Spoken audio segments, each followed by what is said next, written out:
1 Samuel, chapitre 19.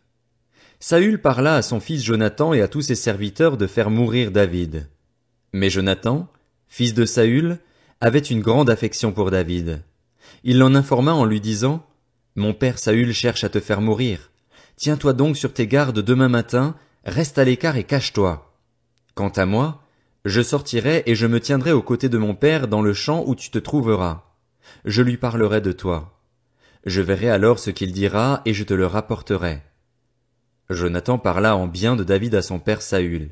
Il dit: Que le roi ne commette pas de péché envers son serviteur David, car il n'en a pas commis envers toi. Au contraire, il a agi pour ton bien. Il a risqué sa vie, il a tué le Philistin, et l'Éternel a accompli une grande délivrance pour tout Israël. Tu as vu cela et tu t'en es réjoui. Pourquoi pécheras-tu contre le sang innocent et feras-tu mourir David sans raison? Saül écouta Jonathan et jura: L'Éternel est vivant, David ne mourra pas. Jonathan appela David et lui rapporta toutes ces paroles, puis il le conduisit chez Saül, et David fut à son service comme auparavant. La guerre continuait. David marcha contre les Philistins et se battit contre eux. Il leur infligea une grande défaite et ils prirent la fuite devant lui. Alors le mauvais esprit envoyé par l'Éternel fut sur Saül. Celui-ci était assis dans sa maison, sa lance à la main. David jouait. Saül voulut le clouer avec sa lance contre la paroi, mais David l'évita et la lance s'enfonça dans la paroi. David prit la fuite et s'échappa pendant la nuit. Saül envoya des hommes à la maison de David pour le surveiller et le faire mourir au matin. Mais Michal, la femme de David, l'en informa en lui disant: Si tu ne te sauves pas cette nuit, demain tu es un homme mort. Elle le fit descendre par la fenêtre, et David s'en alla et prit la fuite. C'est ainsi qu'il s'échappa. Ensuite Michal prit le téraphin et le plaça dans le lit. Elle mit une peau de chèvre à la tête du lit et elle enveloppa le téraphin d'une couverture. Lorsque Saül envoya des hommes arrêter David, elle dit: Il est malade. Saül les renvoya pour qu'ils le voient en disant: Apportez-le-moi dans son lit, afin que je le fasse mourir. Ses envoyés revinrent et constatèrent que c'était le téraphin qui était dans le lit, avec une peau de chèvre à l'endroit de la tête. Saül dit à Michal: Pourquoi m'as-tu ainsi trompé et as-tu laissé partir mon ennemi? Voilà qu'il s'est échappé. Michal répondit à Saül: Il m'a dit: Laisse-moi partir ou je te tue. C'est ainsi que David prit la fuite et put s'échapper. Il se rendit vers Samuel à Rama et lui raconta tout ce que Saül lui avait fait. Puis il alla avec Samuel habiter à Najoth. On le rapporta à Saül en disant: David se trouve à Najoth, près de Rama. Saül envoya des hommes arrêter David. Ils virent une assemblée de prophètes en train de prophétiser, avec Samuel à leur tête. L'Esprit de Dieu reposa sur les envoyés de Saül et ils se mirent eux aussi à prophétiser.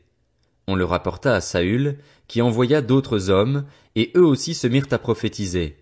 Il en envoya encore, pour la 3e fois, et ils se mirent également à prophétiser. Alors Saül se rendit lui-même à Rama. Arrivé à la grande citerne qui se trouve à Sécou, il demanda: Où sont Samuel et David? On lui répondit: Ils sont à Najoth, près de Rama. Il prit alors la direction de Najoth, près de Rama. L'Esprit de Dieu reposa aussi sur lui, et Saül continua son chemin en prophétisant jusqu'à son arrivée à Najoth, près de Rama. Il retira ses vêtements et prophétisa aussi devant Samuel. Il se jeta nu par terre et resta ainsi tout ce jour-là et toute la nuit. Voilà pourquoi l'on dit: Saül est-il aussi parmi les prophètes? 1 Samuel, chapitre 20. David s'enfuit de Najoth, près de Rama. Il alla trouver Jonathan et dit: Qu'ai-je fait? Quelle est ma faute? Quel est mon péché aux yeux de ton père, pour qu'il en veuille à ma vie? Jonathan lui répondit: Certainement pas, tu ne mourras pas. Mon père ne fait absolument rien sans m'en informer. Pourquoi donc me cacherait-il cela? Non, ce n'est pas le cas.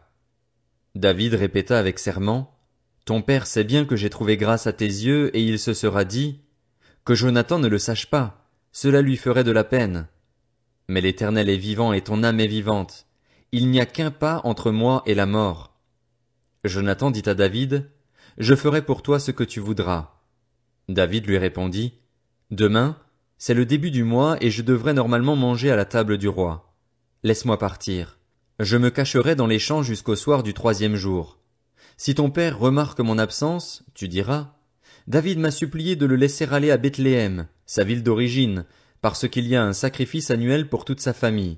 S'il dit, c'est bien, ton serviteur alors n'a rien à craindre. Mais si la colère s'empare de lui, sache qu'il a décidé de me faire du mal.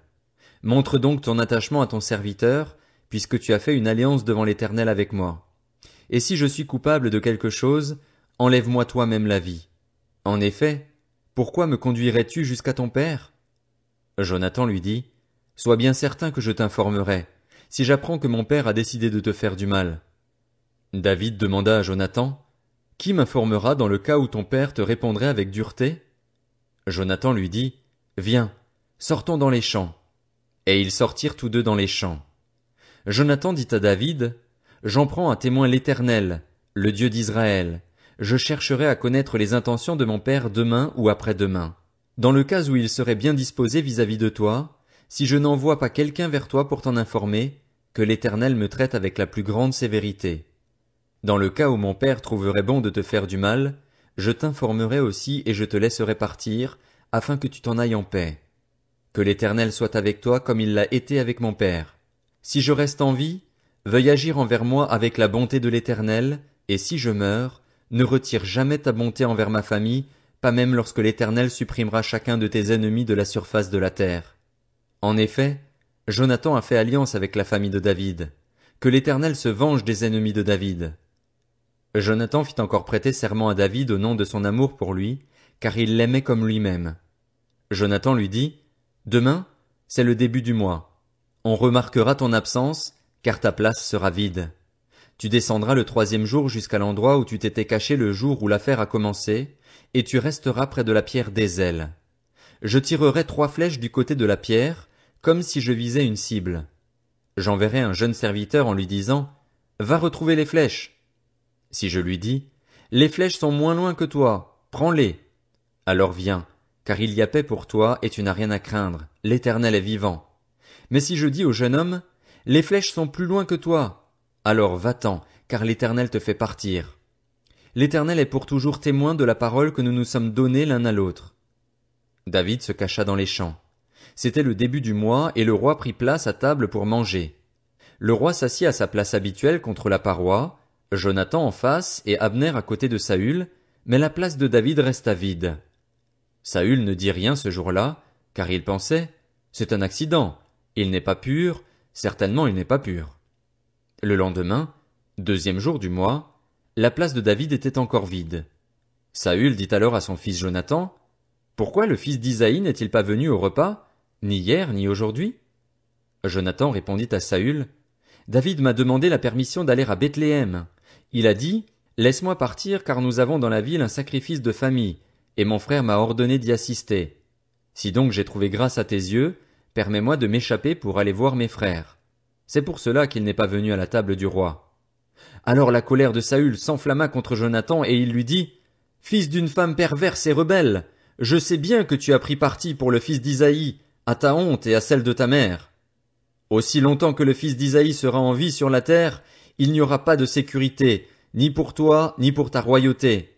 Maintenant, envoie-le chercher et qu'on me l'amène, car il mérite la mort. Jonathan répondit à son père Saül, Pourquoi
De Samuel, chapitre 21.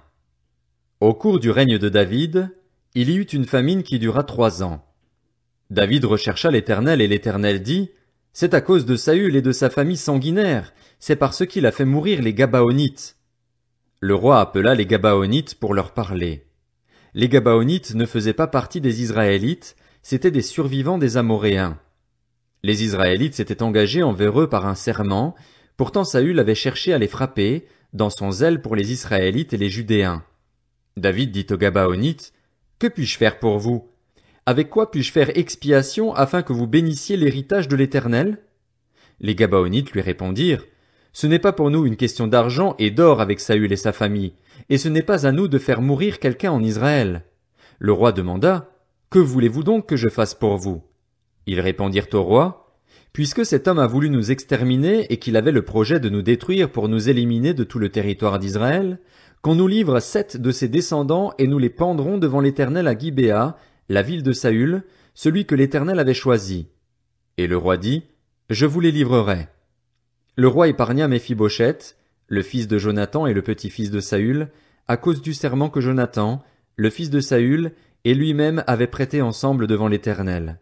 Toutefois, le roi prit les 2 fils que Ritzpa, fille d'Ashja, avait donnés à Saül, Harmoni et Méphibosheth, ainsi que les 5 fils que Mérab, fille de Saül, avait donnés à Adriel de Méhola, fils de Barzilaï. Il les livra entre les mains des Gabaonites, et ceux-ci les pendirent sur la montagne, devant l'Éternel. Ils furent tués tous les 7 ensemble. Ils furent mis à mort dans les tout premiers jours de la moisson de l'orge.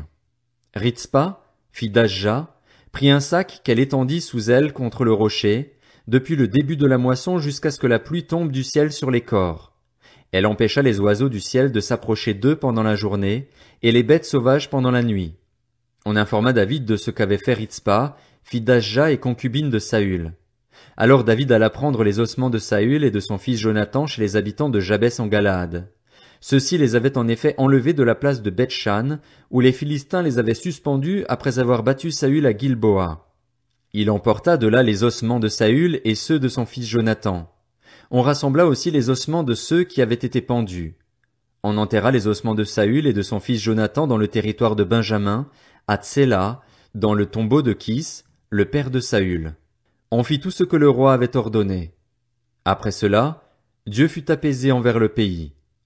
Les Philistins firent encore la guerre à Israël. David descendit avec ses serviteurs et ils livrèrent combat contre les Philistins. David eut une défaillance, et Jishbi-Bénob, un descendant de Rapha, eut l'idée de le tuer. Il avait une lance en bronze qui pesait plus de 3 kilos et il était muni d'une épée neuve. Abishai, fils de Tseruja, vint au secours de David et frappa le Philistin à mort. Alors les hommes de David prêtèrent le serment suivant, « Tu ne sortiras plus avec nous pour combattre, et ainsi tu ne risqueras pas d'éteindre la lampe d'Israël. » Après cela, il y eut encore une bataille contre les Philistins à Gob. C'est alors que Sibécaï le Hushatite tua Saph, qui était un descendant de Rapha. Il y eut encore une bataille contre les Philistins à Gob. Elkanan, fils de Jaharé Orégim, originaire de Bethléem, y tua Goliath, un homme de Gath qui avait une lance dont le bois avait la grosseur d'un cylindre de métier à tisser. Il y eut encore une bataille à Gath. Il s'y trouva un homme de haute taille, qui avait 6 doigts à chaque main et à chaque pied, 24 en tout, et qui était aussi un descendant de Rapha. Il lança un défi à Israël, et Jonathan, fils de Shiméa, le frère de David, le tua. Ces 4 hommes étaient des descendants de Rapha qui habitaient à Gath. Ils tombèrent sous les coups de David et de ses serviteurs.